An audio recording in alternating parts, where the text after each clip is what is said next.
Welcome to the STARS program, seniors taking active roles in society. And now, here's your host, ANITA FINLEY.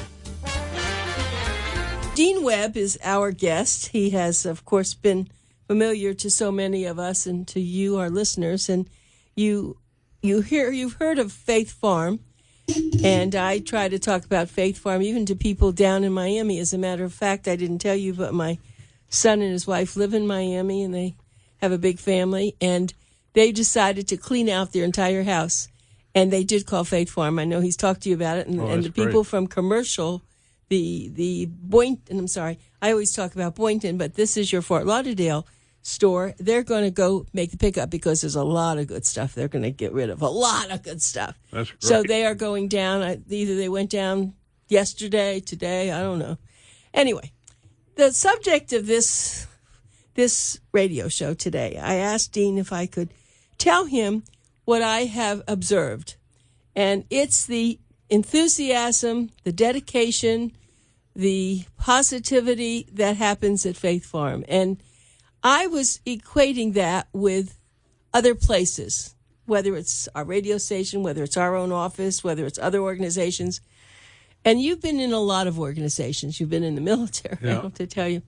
Do you not find what you do at Faith Farm unique in that? Well, yeah, it is. It's everybody's working for a higher purpose, and that is transforming lives. There's you can do your job there, but it's not just a job. It has a higher purpose, and everybody's bought into that, if you will. About half of our staff have come through recovery through our program or somebody's program, usually ours, and they stay around for employment because they want to help change lives the way theirs was changed. So they have a real calling, if you will, a purpose for what they're doing, and that's why you see the joy on their face, you know. Right. We just had they had a wonderful fundraiser the other night. It was their first major fundraiser, and it was a lot more simple than when you go to these fancy balls at the big hotels and places. But it was so nice. Everyone was so excited. And the difference is that your ball, and I'll call it your first ball,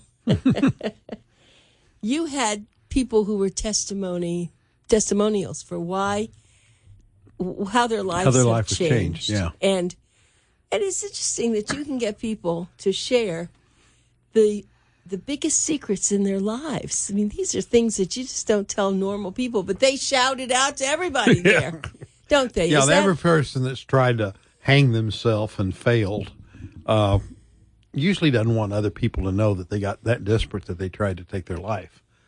But these guys, at that point, and even hit bottom, the guy that gave us his story, he is proud. He's come from such a depth of despair into the joy he has now that he wants to shout it out and tell the world. He's not ashamed to tell his story, you know. And so, and what does it do for the people who are listening? Does it make them feel, I have to assume that people who have been desperate themselves think that they're the only one? Oh, yeah. Yeah, when you're in the depth of despair and depression and addicted to drugs or alcohol, that's all you think about is the next drink, the next fix, whatever. And so you don't, there's no substance to your life. You have no motivation, no purpose other than the next drink or fix. And when you come out of that and you get your head cleared, and of course we're a faith-based ministry, so we give them a lot of scriptural and other practical purposes for living and what to do to maintain their life. And they love getting that information. I mean, it's new to most of them, you know. They've never heard that. And sometimes it goes to really deep issues. Like, for example, Leon that gave us testimony about hanging himself. When he told it at graduation over a year ago, he said, when the rope broke and I fell down and I woke up with the rope around my neck and the floor, he said, he said, hell, I can't even kill myself. I can't even do a good job of that. I can't succeed at anything. No, that's pretty funny. That was so he didn't go that far Saturday night with this story, but he is so excited. And of course, you heard his wife. She came back to him, and with his two little girls, and his life's being restored. And we're hoping he stays around a lot longer because he's really good. Well, and then it's great to hear a man talk about that. But then this what didn't happen, I think, the other night. But I've been to your graduations where women talk about prostitution and things that are so horrific that a lot of people have experienced it. But to share all that with the general public, but they're doing it for a reason. Not only does it make them come clean, I know that. Right. But I also think it helps the other people there who are having a struggle and say, oh, my gosh, look what this person has done, right? It's twofold. Yeah, and I experienced that through as a byproduct of that book U-Turn where I gave graduation testimonies. The academic committee has now made it mandatory for the people coming in orientation. In the women's program, for sure. I don't know if it's mandatory in the men, but the reason is those women will read those stories. And the opening story with Emily from a good family in Oklahoma, and she got on drugs and alcohol and ended up buying a firearm and driving a getaway car and just horrible stuff like that. And the women will read that and says, oh, my God, I haven't done anything that bad. If she can make it through, and she has made it through. She married a guy in the program who's in the service. They got a beautiful baby, and their life has just totally changed. And so when they read those stories, they say, well, if she can make it, I can make it. And it gives them hope. Yeah, that's because they do think they're, like you say, they think they're the only ones down in the depths of despair. But everybody that's had addiction problem has the same thing. And for people like you who have never had an addiction problem, what does it do for you? What does it do when you're there? Because you talked about people making a lot more money other places, and you could also. But what is it, Dean, that keeps you so stimulated? I do the business of running the 3 farms and being overstaffed, and you got personnel problems and all that, and budgeting problems and all that. But 3 out of 6 weeks, I attend a graduation, and when I see the results of the labor of providing this free program for these people and having their lives transformed and describing that's my fix. That's what I live for. Because it just makes everything that all the headaches and whatever you had to go through worthwhile, because you're taking somebody upside down and setting them on their feet, and they're good to go. And you have done something that I know we've all complimented you about, that you've reached out across the country for other organizations that have been trying to do what you've accomplished or what your organization's accomplished, but they haven't done so well. What's the key on that? Well, I've been invited to speak at the AGRM, Association of Gospel Rescue Mission Conference 3 times in the last 6 years, every other year. And I do a breakout session. It's on entrepreneurship in the marketplace as a nonprofit, because we have about 17 different comprehensive work training modules that our students are trained. Everything from lawn care to food service to docks and trucks and recycling and new furniture sales, as is sales, And so because our monthly nut, if you will, our monthly budget is all made up of business enterprise that all of our residents work in to make it free for them. The other night was unique in that we've never done fundraising. We've never asked for money, but we're kind of like in the group with Macy's, who's shutting down stores and stuff. Our foot traffic has been dropping the last 3 years at our thrift store, which is our main source of income, just like the other box stores, because the millennials, they're going to shop online. I mean, they're not going to go out and go to a store. So I told my board, I says, to offset that, we've got to do 2 things. We're going to have to do online sales, and we're going to have to do fundraising to offset the lack in sales at our thrift stores. And so that the other night was the first time we did the fundraising thing, and we had to do it inexpensively. First of all, because we don't have money, but second of all, the practical side was we wanted it nice, but we couldn't afford lavish, and we wanted it to be simple, and because that's who we are. We're not the Mar-a-Lago coat and tie tux people. We're just not, And so we did it that way in our little screened-in pavilion, and I thought it was elegant and nice, but not lavish at all, as you said. But that's kind of what we did. So we help other organizations that have come and said, we just get tired of doing these fundraisers and the dinners and the direct mail. Oh, they and all do a lot stuff. of that. That's all they do. And so they said, we just love your entrepreneurial model that you're using down at Faith Farm in Florida. And could we visit your mission and come learn, see firsthand what you do? So last year we had over 30 different missions come from as far away as Niagara Falls, California, Texas, Albuquerque, all Kansas City, all over, and would spend a couple of days. And we freely give them everything we do. We don't hold back if they want to know about our comprehensive work training and how we train in trucks and docks. We give them the whole workbook, because our figure is, now as a Christian, I believe my reward's in heaven. Okay, so I may not have to physically change that life in California, but if I can assist that mission in doing more work to change more lives, I believe God will get the credit from God. He's the one I'm really trying to please here, not anybody here on earth.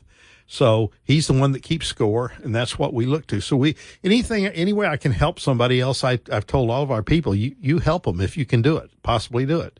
Now, and I'm sure if we needed help somehow when we have to get into a higher level of fundraising, I'm going to have to lean on them to how to do it, because we've never done it before. So that's going to be new to us, just like our entrepreneurial stuff is new to them.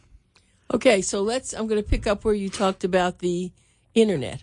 Now, you're going to have almost a catalog in it. So every piece that comes in, or important pieces, you're going to now get online, and then people can buy it that way? How are you going to do this? No, we can't. We started very simply, Anita. What we did is we take some of our guys, most of our people are from the street, and they don't necessarily know really high-end stuff, but every now and then we get somebody who's really had a background, and they spot really good quality stuff. And, for example, Friday night we had two original Salvador Dali paintings. They came in, and one of the guys priced them at $49 each. Well, we had them appraised, and they were $3,900 each, because they were part of two of a set of four. So that was at the auction the other night. Well, every night this one guy is from California, and he knows art, and so he's been working back there. And so what we are going to do is, and we started doing it already. We take the really high end things that are donated that we can't get the price in a thrift store. People are looking for bargains, and to buy something on the cheap. So we'll take the higher end things and we'll put those on eBay or on the internet. And we've been doing that already. And like Boynton pulled in about $50,000 this last year doing the high end. And I'll give you an example. We had a guy, our books we usually sell for like $1. And so they had these two little tiny 8-inch square books. They were not old. They were in good shape, but they were rare, and we didn't know it. A guy knew that.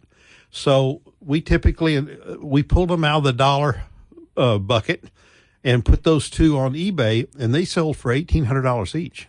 Oh, stop! Yeah, because no, you can't even be serious. Because they were very rare. What were they? They were just, I don't know. I went and looked at it, and I'm going, "What's the deal with these?" But they were rare, so somebody somewhere bought them, And $1,800, and they were on the dollar at $1. It's kind of like the guy that when I first got here. I've told the story before, but it's been a couple of years. A guy came up to me, "Oh, Mr. Webb," he says, "I want some more of those silver-colored bikes." And I said, "What are you talking about?" He said, "Well, I bought 3 bikes that were on sale for $30 each, and I want some more." And I said, "Why do you need those bikes?" He says, "Well, I don't really want to tell you." I said, "Well, you might as well. I don't have any more of those bikes. We only get what's donated to us, and I have no control over that." He said, well, I'll tell you what I did. I recognized that they were titanium mountain bikes. I put them on eBay and got $3,000 a piece for them. He said, so I bought them for $90 and got $9,000 for them. So that must have really put your ears up. So I thought, it's funny. We lose out on some stuff like that. But, Anita, the other thing is that's part of the mystique of Faith Farm. I was at an engineer's a couple of years ago on some surveys and stuff, and I walked in, and when I gave my Faith Farm business card to the lady, she went back to tell the engineer that I was there, and so she took me back, and before we could sit in the conference room to talk, she came in with this purse, and she said, look at this. This is a Gucci purse. She said, I found it in the $5 purse barrel. She said, and I thought, it's probably fake, but $5, it looks real. So she said, I bought it. She said, I took it to a friend of mine at Norton's, and they looked at it, and they said, oh, that's a real purse. That's an $850 purse. So she said, so I tell all my people to come look through the purse bin at Faith Farm. So part of the mystique is like today's Senior Wednesday. And we get 25% off. And when I left today, the parking lot was totally crammed. It was all the way down past the gravel into the grass, almost to the hospital. It was just crammed full because on Wednesdays, the seniors know that they get 25% off of everything except new furniture because we have such a small markup on new furniture.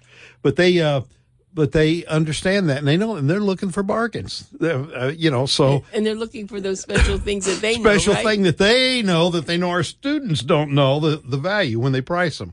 So we're going to try and do our best to take some of the items that appear to be good value and have a couple people try to do some research and verify if they are, and if so, we'll put them online. We can't wholesale everything. We had a wonderful thing that just happened the other day. When I got here 9 years ago, we were the 7th largest Ashley furniture dealer of new furniture in South Florida. We're now the 3rd, and that's the Boynton store. And so they came to us the other day, and they said, if you'll put up we have a $20,000 kiosk that's beautiful. It's got a big 52-inch TV screen. It's the computer. It's got every bit of all of our products, our rugs, well, see, Ashley will not let us buy like their Millennium. We can only buy the Signature, the cheap line of theirs. Not that it's cheap furniture. It's just their least expensive. They won't let us put their real high quality in the thrift store. So, but what they're doing with this kiosk, we have to put up $1,000, and they're going to credit us $3,000 back with our first sale, and it's a $30,000 kiosk they're installing, and they're going to contract with Best Buy to come in and hook it all up and maintain it every year. But what it'll allow you to do is to walk up to there and search any furniture on the big screen that they've got and get the price and order it right there through us to be delivered directly to your home. So that's kind of like what you're talking about. So that's going to be huge because what that does, Anita, is that opens us up for Ashley products that they won't let us carry. So if it's online, they're okay, but they won't let us carry their high price in the store. Will but be okay. Online, they're going to do it okay, and they're going to try us. We're kind of a test case for them, and so. And you have the space to put that kind of a kiosk in? Yeah, you have to move. I met with Troy. We got to move. It'll take some space where we might have 2 or 3 bookcases, for example, against the wall. We'll lose that space, but we'll gain immensely. Oh, isn't that great? Like in my home, all my carpeting, throw rugs on the tile floor. I have big 11 by 16s, all that stuff. That all is Ashley rugs. I bought it all at Faith Farm. I had to order it because we can't carry that, but I ordered it through Troy, our manager, and so I've got mostly Ashley in my house. It's good stuff. I've had it for 10 years now. See, so the enthusiasm that our listeners are getting from you now is what permeates when you go to Faith Farm. It's the same way, and it is so amazing that, here you have all these beautiful little stories, and it's only about things. But what's really happening is affecting people's lives. Yeah, and these little things. We're going to add 2 or 3 modules to our CWT training. We have comprehensive work training for every area, like I said, and we have one for new furniture. Well, Ashley actually helped us set up the training, the 17 modules on new furniture. I mean, our guys, when they finish going through in 17 weeks. They know everything about leathers, naga hides, all sorts of fabrics. They know every style of furniture, and they've gone up to Wellington Mall and gotten jobs at the Ashley Home Store. I mean, from when they graduate. So they helped us create that. They're going to help us create 2 or 3 added modules in with the new furniture line for that module online. So we're going to train our guys on how to run and assist a customer with their online sales if they decide to do that. You see, that's the whole point, that you have people there and they're not going to live there forever. After 9 months or 10 months, they have to go out and get a job, many of them. And what you've done is you haven't just taken care of them, which you've done so nicely, but you've created a new life for them if they want it. I got up at 4:30 Tuesday morning to drive to Okeechobee because I had a 7 o'clock new class, the incoming class that I speak to at each class. And I just started out. I said, okay, here's what you got to know about Faith Farm. We are going to do everything in our power to remove any excuse you have for not being successful. Anything in our power. Now, everything's not in our power, but whatever is in our power, we're going to do it. And, we help guys get their GEDs.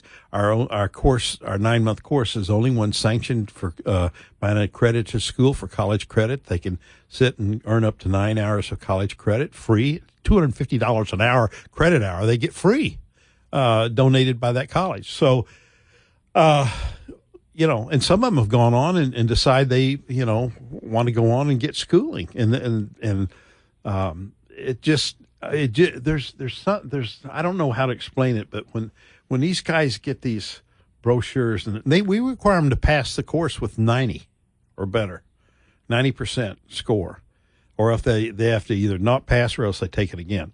But we require 90%. But we've had a guy who went through trucks and docks and went through the 13-week CWT, and he took the course and everything. When he left, he wanted to be in the trucking business, so he took that 3-ring binder and he went to a job application, turned around, laid it on the desk, and said, "Here's all the stuff I had to learn. Here's actually my test, and here's my score, and here's my certificate." And so when they saw what all he already knew, they hired him right on the spot because they didn't have a long training program. He knew a lot of stuff that they would normally put him through the training. So from then on, it was just on-job training with him. So I think maybe it's time for me to give some information. All right. So if you're having a problem in your life, a family member, you need to know more about Faith Farm. And let me give you an easy way to find out more. You can go to their website, and it's faithfarm.org. Very easy. Faithfarm.org. They have a center, a home, I'll say a facility in Boynton Beach. They have one in Fort Lauderdale and then one in Okeechobee. You can probably choose where you would like to go, depending on what your situation is. But let me just say that it's really a community. This isn't like just going Salvation Army or places like that and you just get to, get some food, you get a place to sleep. This really is a community of people like Dean Webb, who runs everything, but people who want to give you the best benefit you could have in your life. You don't have to pay for it in dollars, but you have to pay for it in camaraderie, in working, in the future hope. Yeah. Yes, I mean, this is not just a free pass. This is something but it's for your benefit. And so I hope that people who are listening, you can also go on YouTube and see Dean Webb, and he does this once a month. You can go to Boomer Times and look up the name Dean Webb. But Dean has been a professional in many other places, and he just finished a book that tells us why he loves this place so much. It was so revealing for you also. Oh, we yeah. could talk about the testimonies, but now you have revealed your own life the same way. Yeah, I did a book called An Extraordinary Ordinary Life, and it came about because all my life I'd be out to dinner with people and they'd start talking about a subject.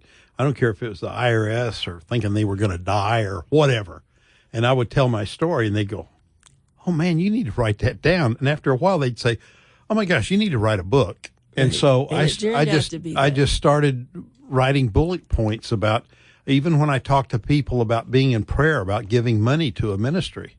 And I felt like I'd heard an amount from God to give. And I went and gave it. And it was the exact amount that guy was on his knees praying for. I mean, so, and people go, why, that's never happened to me. You need to write a book. Well, there's just a lot of experiences, life experiences. And there were some bad ones and some good ones, right, all mixed in. And your family now will have something to know more about you, but I think it did a lot for Faith Farm, too, because you showed just what it meant to you, and you could be anywhere. But I'm glad you're down here with us, and you're managing to be everywhere. So if you people really, we did talk about the thrift shop, and you can go there, and it's great. But if you need any help personally, you can get online, and you can tell them. And it's, they're always full, but there's always a place somehow. Well, if you have a family member, you can apply online. You can fill out all that stuff, and then call the intake counselor at whichever farm you apply to. And, if they don't have an opening, you might go one of the other places. But at least you get to select to start with where you'd like to go if you sign up. So for those of you, get out of the street, get out of your bed, get out of the circumstances you're in. You don't need to do that, but you need help. We know that you can't do this on your own. You just can't. So give them a shot at it, give them a chance, and hopefully there are people listening who want to donate money. We are always looking for money for faithfarm.org. They need money because they'll get bigger places for people to live. They'll get more beds. They'll get more things. Make sure you'll know that money's going into the right place. Our website set up is very secure. You can go credit card online. You can donate assets, stock. Anyway, it's a very friendly website to donate to. Good. Thank you, Dean, as usual. I always love talking having me. As much as I know a lot, I never know everything with you. Well, thank you for having me on. Okay, I love we'll it. see you another month. Okay, thanks.